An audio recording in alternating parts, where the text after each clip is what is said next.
warahmatullahi wabarakatuh. Hamdan wa syukran lillah, salatu wassalamu ala man la nabiyya ba'dah. Allahumma shalli wa sallim wa barik ala sayyidina Muhammad salim tasliman katsira wa ma ba'd. Yang terhormat kepada beliau Bapak Abdul Majid MKom selaku dosen pengampu mata kuliah aplikasi komputer kelas C.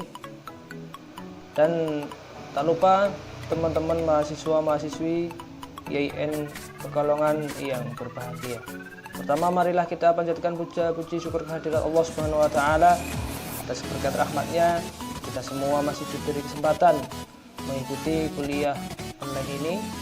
Dua kalinya salawat serta salam marilah kita sanjungkan kepada baginda Nabi Agung Muhammad SAW. Semoga kita semua mendapatkan syafaatnya beliau di hari kiamat nanti. Amin Allahumma amin. Oke, kali ini kami dari kelompok 7 aplikasi komputer akan sedikit memaparkan materi tentang PHP atau Hypertext Preprocessor.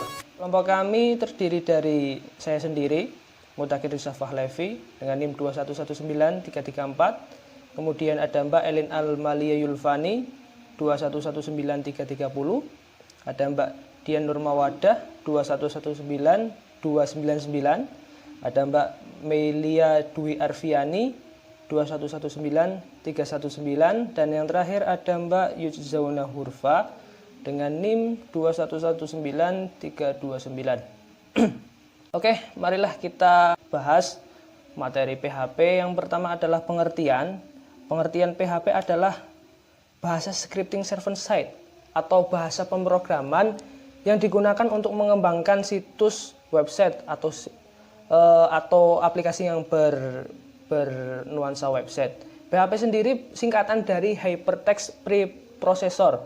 Namun sebelum itu PHP disebut personal homepage yang sekarang jadi PHP, namun singkatan yang sekarang adalah Hypertext Preprocessor. Script sendiri merupakan sekumpulan instruksi pemrograman yang ditafsirkan pada saat runtime. Sedangkan bahasa scripting adalah bahasa yang menafsirkan script saat runtime dan biasanya tertanam ke dalam lingkungan perangkat lunak lain. Karena PHP merupakan scripting server side, maka jenis bahasa pemrograman ini nantinya script atau pemrograman tersebut akan dijalankan atau diproses oleh server, berbeda dengan JavaScript yang client side. PHP adalah bahasa pemrograman umum yang berarti PHP dapat disematkan di dalam kode HTML atau dapat digunakan dalam kombinasi dengan berbagai sistem template web, sistem manajemen, konten web, dan kerangka kerja web. Itu pengertian dari PHP. Materi selanjutnya akan disampaikan oleh teman-teman saya di video selanjutnya. Perkenalkan, nama saya Yudzono Gurfani 2119329. Saya akan menjelaskan materi yang kedua, yaitu sintaks dasar PHP. Setiap bahasa pemrograman memiliki aturan coding tersendiri, begitu pula dengan PHP. Sintaks dasarnya dibuka dengan tanda siku lebih kecil, tanda tanya PHP, kemudian ditutup dengan tanda tanya dan tanda siku lebih besar. Seperti contoh yang ada pada PPT. Contohnya yaitu tanda siku lebih kecil, kemudian tanda tanya, kemudian PHP, dilanjut dengan echo dan kata selamat datang, kemudian ada titik koma dan dilanjut dengan tanda tanya dan tanda siku lebih besar. Kemudian penjelasan kode yang ada pada contoh tersebut yaitu yang pertama, tanda siku lebih kecil, tanda tanya PHP. Ini adalah kode yang wajib untuk membuka program PHP. Yang kedua, echo adalah sebuah perintah untuk menampilkan teks yang ingin kita tampilkan. Kemudian yang ketiga, kata selamat datang dilanjut dengan titik koma teks yang hendak ditampilkan dan ditulis di antara tanda petik dan koma. Tanda petik dan tanda titik koma. Kemudian yang terakhir yaitu sebagai penutup, tanda tanya dan tanda siku lebih kecil adalah kode untuk mengakhiri PHP dan wajib digunakan saat digabung dengan bahasa pemrograman lain seperti HTML.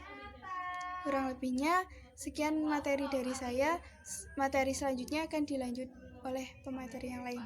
Terima kasih. Tanpa salam, perkenalkan nama saya Dian Nurmawadah, NIM 2119299. Di sini saya akan menjelaskan materi tentang macam-macam tipe data dalam hypertext processor atau PHP. Yang pertama ada string. String adalah tipe data yang penulisannya berbentuk teks yang diapit oleh tanda petik. Jadi awal tanda petik, teks, kemudian diakhiri tanda petik juga. Atau balas petik gitu ya istilah TIK-nya. Terus yang kedua ada integer. Integer adalah tipe data yang penulisannya berbentuk bilangan bulat atau angka. Namun penulisannya tanpa petik. Jadi cuma 1, 2, 3 dan seterusnya. Oke, kemudian ada yang ketiga float. Float adalah tipe data dalam PHP yang berbentuk desimal dan penulisannya itu tanpa petik. Kemudian yang keempat ada boolean. Boolean adalah tipe data yang memiliki value atau nilai, di mana true itu bernilai 1 dan false itu nilainya 0.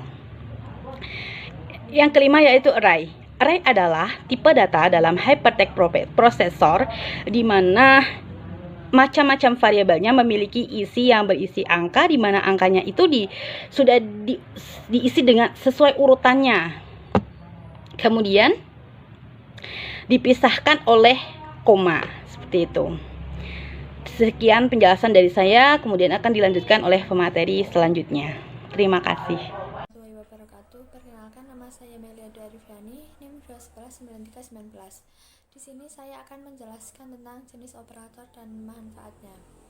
Jenis operator ada 1. Operator aritmatika. 2. Operator penugasan atau segmen. 3. Operator relasi atau pembanding. 4. Operator logika. 5. Operator bitwise. 6. Operator. Selanjutnya, manfaat operator PHP. 1. Manfaat dari PHP yaitu untuk membuat halaman website yang dinamis dan interaktif, yang dapat menyesuaikan tampilan konten tergantung pada situasi. 2. Website dinamis juga bisa menginput data ke database, membuat halaman yang berubah-ubah sesuai pada input dari user, menghasilkan gambar, mengkonversi halaman teks menjadi PDF, memproses form, dan lain-lain. 4. Dalam membuat aplikasi website, kode PHP disisipkan ke dalam dokumen HTML. Oleh karena itu, PHP disebut sebagai bahasa pemrograman script. Untuk belajar mengenai bahasa pemrograman PHP, bisa dengan cara mengikuti kursus teknisi komputer dan jaringan. Sekian, wassalamualaikum warahmatullahi wabarakatuh.